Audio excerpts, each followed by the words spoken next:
Hello students, तो हम लोग आज देखने के लिए जा रहे हैं क्लास 9th एनसीईआरटी का साइंस है और यहाँ पर हमारे पास चैप्टर नंबर 2 है, क्या हमारे आसपास के पदार्थ शुद्ध है। ठीक है, देखो जब शुद्ध पदार्थों के बारे में बात करते हैं ना, तो हमारे मन में क्या होता है। जनरल लाइफ में जो शुद्ध पदार्थों के बारे में बात करते हैं तो हमारे मन में क्या आता है कि उस पदार्थ में किसी प्रकार की मिलावट नहीं हो। जैसे कि अगर हम बात करें दूध की, तो दूध को सुनते ही हमारे मन में क्या आता है कि अगर दूध में पानी नहीं मिला हुआ है तो वो दूध जो है वह शुद्ध है।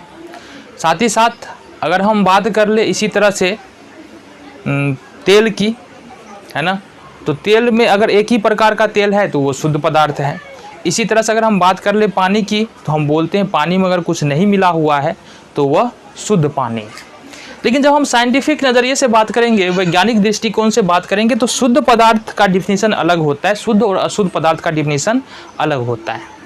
तो यहाँ पर हम बात करें, सबसे पहले तो देखो पदार्थ क्या है। ये एक बार हम पहले चैप्टर में हमने बहुत अच्छी तरह से पढ़ा है पदार्थ के बारे में। सब्सटेंस इंग्लिश में बोलते हैं इसको, सब्सटेंस। ठीक है, इसके बारे में हमने पहले चैप्टर में पढ़ा है। पदार्थ और उसकी अवस्थाओं के बारे में बहुत अच्छी तरह से जानकारी प्राप्त की है, कितनी अवस्थाएं होती है, पदार्थ की अलग अलग अवस्था का अलग अलग प्रॉपर्टीज़ क्या होता है, इस सब के बारे में हमने बहुत अच्छी तरह से अध्ययन किया है। यहाँ पर बस समझ लेते हैं पदार्थ क्या होता है। देखो हमारे आसपास में ऐसी कोई भी वस्तु जिसमें भार हो, यानी कुछ ना कुछ वजन हो, जो कुछ ना कुछ स्थान घेरे, तथा जिसको एक जगह से दूसरी जगह अगर ले जाना चाह रहे हैं, जिसको एक अपने जगह से हटाना चाह रहे हैं, तो उसके बदले में यदि हमको बल का प्रयोग करना पड़ रहा है तो वो पदार्थ होता है। जैसे मान लो कोई पत्थर रखा हुआ है, पत्थर जगह छेका हुआ है, पहला प्रॉपर्टी। दूसरा, पत्थर को हटा के दूसरी जगह रखेंगे तो वो क्या होगा, बल लगाना पड़ेगा और पत्थर का कुछ ना कुछ भार भी होगा। तो ये पत्थर क्या हो गया, पदार्थ। इससे हम समझ सकते हैं कि आसपास में जितनी भी वस्तुएं हैं सब का सब क्या है, पदार्थ है। अब जो हमारे आसपास में पदार्थ है उसको दो भाग में बांटा गया है, उसको दो भाग में बांटा गया है।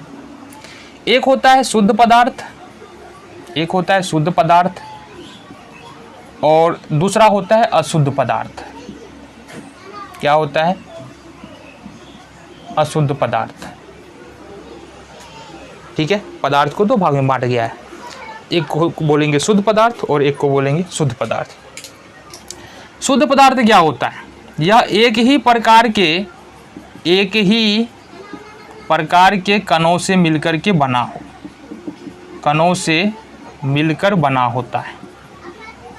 ठीक है, एक ही प्रकार के कणों से मिलकर बना होता है, इसको हम लोग बोलेंगे शुद्ध पदार्थ। अभी समझो, आगे समझाने वाले और बहुत। अशुद्ध पदार्थ क्या होता है, एक से अधिक प्रकार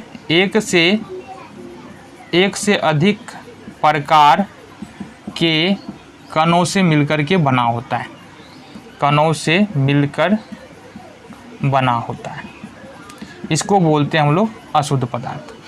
हालांकि इसमें बातें बहुत सारी है जो भी हम करने वाले हैं शुद्ध पदार्थ और अशुद्ध पदार्थ के बारे में। ठीक है, बस अभी इतना ध्यान रखो, जब जैसे जैसे आगे जाएंगे ना तो बातें क्लियर होती चली जाएगी। ठीक है, अब थोड़ा सा हम उदाहरण की बात करें। देखो थोड़ा थोड़ा करके कॉन्सेप्ट यहाँ से क्लियर होता चला जाएगा। उदाहरण की बात कर ले, शुद्ध पदार्थ के उदाहरण की बात करेंगे यहाँ से।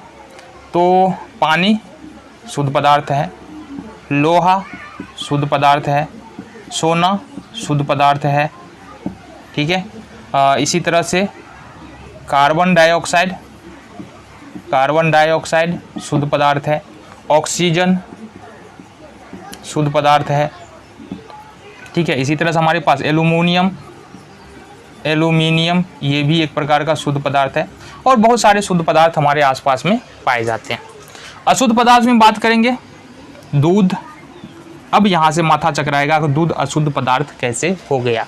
पहले ही हमने कहा था कि जो वैज्ञानिक का दृष्टिकोण है वो शुद्ध पदार्थ का मतलब अलग होता है, और जो जनरल लाइफ में सामान्य जीवन में जो हम बात करते हैं वो शुद्ध पदार्थ का मतलब अलग होता है। तो यहाँ पर दूध आ गया, पानी चीनी का विलयन आ गया, ठीक है, बालू सीमेंट का मिश्रण आ गया, बालू सीमेंट को एक साथ मिला लो, बालू सीमेंट का मिश्रण आ गया। इसके बाद अपन क्या ले सकते हैं और भी, चलो चावल कंकर आ गया, चावल और कंकर मिला हुआ है तो उसको हम लोग अशुद्ध बोल देंगे। ठीक है, तो बेसिकली ये सारे के सारे जो पदार्थ है ये सारे के सारे क्या है, अशुद्ध पदार्थ है। अच्छा, जो हवा होता है ना, हवा भी क्या है, अशुद्ध ही है। अब बोलोगे हवा अशुद्ध, क्या हवा में अगर कोई साफ हवा जो है ना, बिल्कुल साफ हवा है तुम्हारे सामने में, लेकिन साइंटिफिक नज़रिए से, वैज्ञानिक दृष्टिकोण से वो साफ हवा भी अशुद्ध है। क्यों अशुद्ध है हम बात करेंगे, ठीक है। तो ये समझ में आ रहा है कि शुद्ध अशुद्ध तो हो रहा है, लेकिन ऐसा क्या प्रॉपर्टी है कि यहाँ पर सोना को शुद्ध बोला जा रहा है जबकि दूध को अशुद्ध बोला जा रहा है। हवा को भी हम अशुद्ध बोल रहे हैं, लेकिन अशुद्ध हवा का मतलब अगर हवा प्रदूषित है तो उसको अशुद्ध बोलते हैं, इसमें तो हमको पता है, लेकिन साफ हवा को हम लोग अशुद्ध क्यों बोलेंगे, ये हमारे मन में प्रश्न आ रहा है। तो अभी समझो बात को। शुद्ध पदार्थ को फिर से दो भागों में क्लासिफाई किया गया है, एक होता है तत्व और दूसरा होता है यौगिक। तत्व होता है और यौगिक होता है, ठीक है। अशुद्ध पदार्थ में हमारा एक ही होता है मिश्रण, और मिश्रण को दो भागों में बांटा गया है, ठीक है। मिश्रण को दो भागों में बांटा गया, एक होता है समांगी मिश्रण और दूसरा होता है विषमांगी मिश्रण। एक होता है समांगी मिश्रण और दूसरा होता है विषमांगी मिश्रण। समझ में आ गया। तो यहाँ से हमने समझा कि शुद्ध पदार्थ क्या होता है और अशुद्ध पदार्थ क्या होता है। तो थोड़ी सी और बातें आगे अगर बढ़ाए हम, तो यहाँ से अपने को देख लेना है तत्व क्या होता है और यौगिक क्या होता है, ठीक है। अब समझो तत्व क्या है, तत्व समझना है, साथ ही साथ यौगिक समझना है। दुनिया में जितने भी पदार्थ है ना, वो एटम से मिलकर के बना होता है। समझो हमने क्या कहा, दुनिया में जितने भी पदार्थ है, जितनी भी वस्तुएं हैं, सबका सब परमाणुओं से मिलकर के बना है। पदार्थ का निर्माण दो प्रकार से होता है, एक तो परमाणु, और परमाणु जब मिलता है, जब एक से अधिक परमाणु मिलता है तो वह अणु का निर्माण करता है, ठीक है। एक से अधिक परमाणु मिलकर के किसका निर्माण कर देगा, अणु से। तो किसी भी सब पदार्थ का सबसे छोटा कण परमाणु भी हो सकता है और अणु भी हो सकता है। किसी भी पदार्थ का सबसे छोटा कण या तो परमाणु होगा या अणु होगा। अब हमारे मन में प्रश्न फिर से वही है कि शुद्ध पदार्थ अभी तक क्लियरिफाई नहीं हुआ है। शुद्ध पदार्थ होता क्या, अभी तक हमने समझा नहीं है। तो शुद्ध पदार्थ क्या होता है, वैसा पदार्थ जो या तो एक ही प्रकार के परमाणुओं से बना हो या एक से अधिक प्रकार के परमाणुओं से बना हो। क्या बोला हमने, या तो एक ही प्रकार के परमाणुओं से बना हो जैसे कि तत्व बना होता है, या एक से अधिक प्रकार के परमाणुओं से बना हो जैसे कि यौगिक बना होता है। लेकिन यहाँ पर हम बात करेंगे शुद्ध पदार्थ के कणों को, या शुद्ध पदार्थ को, शुद्ध पदार्थ में जो भी एटम्स होते हैं, जो भी परमाणु होते हैं, उसके साधारण भौतिक विधि द्वारा अलग नहीं किया जा सकता है। कहने का साधारण भौतिक विधि का मतलब क्या हुआ, साधारण जो भौतिक विधि है इसको भी समझ लो। साधारण भौतिक विधि क्या होता है, साधारण सिंपल फिजिकल प्रोसेस क्या होता है, साधारण भौतिक विधि। इसमें क्या कर सकते हैं, किसी भी वस्तु को गर्म कर सकते हैं, वाष्पन कर सकते हैं, चाल सकते हैं, चालना समझते हो ना, जैसे आटा को चाला जाता है उससे चोकर निकालने के लिए। छान सकते हैं, जैसे चाय को छानते हैं। इसके अलावा चाल सकते हैं, छान सकते हैं। इसके अलावा और भी क्या कर सकते हैं, चुंबकीय पृथक्करण, चुंबक का प्रयोग करके लोह युक्त पदार्थ को अलग किया जा सकता है, इसको बोलते हैं चुंबकीय पृथक्करण। मतलब जो भी शुद्ध पदार्थ होगा ना, इन सारे मेथड्स का प्रयोग करके उस शुद्ध पदार्थ को दो या दो से अधिक पदार्थ में बांटा नहीं जा सकता है। तो शुद्ध पदार्थ का एक ही प्रकार का डिफिनीशन होता है, शुद्ध पदार्थ एक ही प्रकार के कणों से मिलकर के बना होता है। वो कण या तो परमाणु हो सकता है या अणु हो सकता है। तो एक ही प्रकार के कणों से मिलकर के बना होता है, और उस पदार्थ को साधारण भौतिक विधि द्वारा दो या दो से अधिक पदार्थ में हम अलग नहीं कर सकते हैं।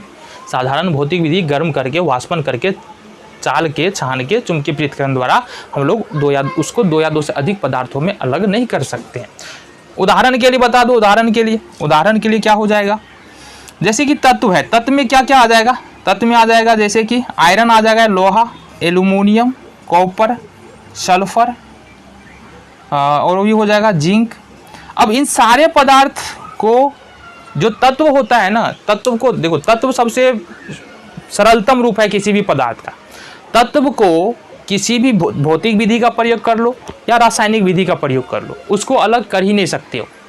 मतलब तत्व को हम लोग अलग नहीं कर सकते हैं, इस बात को हमेशा ध्यान रखो, ठीक है। तो तत्व किसी भी पदार्थ का सबसे सरलतम रूप है, उसको और किसी भी विधि द्वारा, या तो फिजिकल प्रोसेस का प्रयोग कर लो या केमिकल प्रोसेस का प्रयोग कर लो, किसी भी विधि द्वारा दो या दो से अधिक पदार्थ में नहीं बांट सकते। मतलब यदि हमको ऐसा, हमारे पास कोई विधि नहीं है अभी तक जिससे जो आयरन को है ना और छोटे छोटे कणों में बांटा जा सके, जिससे एल्यूमिनियम को और छोटे छोटे कणों में बांटा जा सके, चाहे वो भौतिक विधि हो या रासायनिक विधि हो। यौगिक क्या होता है? यौगिक जो होता है ना, इसको यौगिक को रासायनिक विधि के द्वारा अलग किया जा सकता है, इसके परमाणुओं को अलग अलग किया जा सकता है, लेकिन भौतिक विधि का प्रयोग करके नहीं किया जा सकता। जैसे देखो जल है, जल का फॉर्मूला क्या होता है? H2O। जल को यदि तोड़ना चाहेंगे, इसमें विद्युत धारा प्रवाहित करेंगे तो ये हाइड्रोजन और ऑक्सीजन में टूट जाएगा, ये हाइड्रोजन और ऑक्सीजन में टूट जाएगा।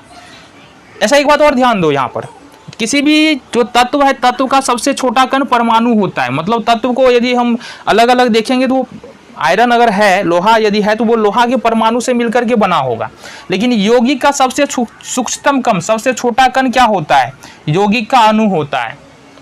अगर जल बना हुआ है तो वो हाइड्रोजन ऑक्सीजन, हाइड्रोजन के दो अणु ऑक्सीजन के एक अणु के मिलने, हाइड्रोजन का दो परमाणु ऑक्सीजन का एक परमाणु के साथ जब मिलता है तो जल का एक अणु का निर्माण करता है। ये बात समझो। मतलब जल में हर जगह H2O मान लो कि हमारे पास किसी गिलास में जल है, तो इसका मतलब है हर जगह क्या है? H2O यानी हाइड्रोजन और ऑक्सीजन हर जगह गिलास में है, क्योंकि सबसे छोटा कण ही यही है। अगर जल का हम विद्युत क्या बोलते हैं, जल में अगर विद्युत धारा प्रवाहित करते हैं तो ये हाइड्रोजन ऑक्सीजन में टूट जाएगा। अब ये जल नहीं है, तो कहने का मतलब क्या है? कहने का मतलब ये है कि यौगिक का सबसे छोटा कण अणु होता है और तत्व का सबसे छोटा कण क्या हो जाता है? परमाणु हो जाता है। यह शुद्ध पदार्थ का डिफिनीशन है, ठीक है। तो शुद्ध पदार्थ के बारे में क्या कह सकते हैं? अब जो कंक्लूजन निकल के आ रहा है, शुद्ध पदार्थ वैसा पदार्थ होता है जो या तो एक ही प्रकार के परमाणुओं से मिलकर के बना होता है या एक ही प्रकार के अणुओं से मिलकर के बना होता है, जिसको साधारण भौतिक विधि द्वारा हम लोग दो या दो से अधिक पदार्थ में नहीं बांट सकते हैं। ऐसे पदार्थ को शुद्ध पदार्थ कहते हैं, ठीक है। यहीं पर बात करें अशुद्ध पदार्थ में, अशुद्ध पदार्थ में ये आता है मिश्रण। मिश्रण क्या होता है? दो या दो से अधिक पदार्थ को किसी भी अनुपात में मिला लो, कैसे भी मिला लो, मिश्रण बनेगा। उदाहरण से समझ लेते हैं, हमारे पास मान लो ये गिलास है, मान लो इसमें 250 ml पानी है, फिर से एक गिलास है, इसमें भी 250 ml पानी है, 250 ml पानी है। इसमें हमने 1 चम्मच नमक मिलाया, इसमें हमने 2 चम्मच नमक मिलाया, तो ये विलयन तो दोनों बन जाएगा, ये मिश्रण तो दोनों बन जाएगा ना। ऐसा नहीं है कि अगर 1 चम्मच नमक मिलाएंगे तो ये मिश्रण बनेगा, 2 चम्मच मिलाएंगे तो नहीं मिलाएगा, नहीं बनेगा मिश्रण। तो मिश्रण को बनाने के लिए कोई निश्चित अनुपात की जरूरत नहीं होती। मतलब ये फिक्स नहीं है कि कितना अमाउंट में पदार्थों को मिलाया जाए, किसी भी अमाउंट में, किसी भी मात्रा में दो या दो से अधिक पदार्थ को हम लोग मिक्स कर सकते हैं, वहाँ पर मिश्रण बन जाएगा। लेकिन अगर हम बात करें यौगिक के बनने में, यौगिक के बनने में जो अमाउंट होता है, जो वो फिक्स होता है। जैसे हाइड्रोजन, जल को बना रहे हैं तो हमेशा हमको 1 भाग हाइड्रोजन के साथ 8 भाग ऑक्सीजन लेंगे तभी जल बनेगा, अदरवाइज जल नहीं बनेगा। तो यौगिक के बनने में यहाँ पर जो ये अनुपात होता है वो फिक्स होता है, जबकि मिश्रण के बनने में कोई भी अनुपात फिक्स नहीं होता है, ठीक है। यानी कि दो या दो से अधिक पदार्थों को जैसे बन वैसे मिला दो, मिश्रण बन जाएगा। जैसे नमक पानी का बनाते हैं, नदी के पानी में मिट्टी मिला होता है, तालाब के पानी में मिट्टी मिला होता है, ठीक है। एल्कोहल में पानी मिला दो, ठीक है, जो एल्कोहल होता है उसमें पानी मिला दो तो मिश्रण बन जाएगा। अब देखो मिश्रण जो है ना वो 2 प्रकार का होता है, एक तो होता है समांगी मिश्रण, दूसरा होता है विषमांगी मिश्रण। ये क्या होता है? देखो समांगी मिश्रण वैसा मिश्रण है, यहाँ से समझो, थोड़ा सा हम पिक्चर बना देते हैं, समझ में आ जाएगा। समांगी मिश्रण है, ये है विषमांगी मिश्रण। ये हमने नदी के पानी से जल लाया है, ये है नदी का पानी, नदी का पानी, ठीक है, और ये इसमें हमने नमक मिलाया है, नमक और पानी, ये बना है। तो दोनों ही विलयन में क्या अंतर होगा? इस दोनों विलयन में क्या अंतर होगा? जो नदी का पानी है ना, इसमें मिट्टी के छोटे छोटे कण हमको दिखाई देंगे, और कुछ देर के लिए पानी को छोड़ेंगे ना तो सारा मिट्टी के कण क्या होगा? गिलास के नीचे में बैठ जाएगा। तो इस प्रकार का जो मिश्रण होता है उसको हम लोग बोलते हैं विषमांगी मिश्रण, ठीक है, वैसा मिश्रण जिसमें घुलने वाले पदार्थ को हम लोग देख सकते हैं। जो पदार्थ घुला होता है उसको हम लोग देख सकते हैं, उसको हम लोग विषमांगी मिश्रण कहते हैं। वैसा मिश्रण जिसमें घुलने वाले पदार्थ को नहीं देख सकते हैं उसको हम लोग समांगी मिश्रण बोलते हैं। क्या बोल देंगे? समांगी मिश्रण यहाँ पर हम लोग उसको बोल देंगे। जैसे नमक पानी का विलयन हो गया, नींबू पानी हो गया, ये सब समांगी मिश्रण है। नमक पानी समांगी मिश्रण है, पानी चीनी समांगी मिश्रण है। क्योंकि नमक पानी को यदि मिला दें, तुम पानी में देख के ये नहीं बता सकते इसमें नमक मिला हुआ है। तुमको अगर पानी पिला दे नमक मिला के या चीनी मिला के, देख के बता सकते हो क्या मीठा है या नमकीन है? नहीं बता सकते, क्योंकि ना ही उसमें चीनी दिखने वाला है ना उसमें नमक दिखने वाला है। लेकिन अगर तुमको गंदा पानी लेकर के दे, नदी का पानी, तुम पहले ही बता दो कि भाई इसमें मिट्टी है, बोल देते हो ना गंदा पानी है नहीं पीना है। क्यों बोल रहे हो? क्योंकि तुमको दिखाई दे रहा है ना वहां पर कि उसमें मिट्टी है। तो ये विषमांगी मिश्रण है। विषमांगी मिश्रण में हम लोग कणों को देख पाते हैं, जो कण घुला हुआ है उस कणों को हम लोग देख पाते हैं, लेकिन समांगी मिश्रण में हम कणों को नहीं देख पाते हैं। ठीक है।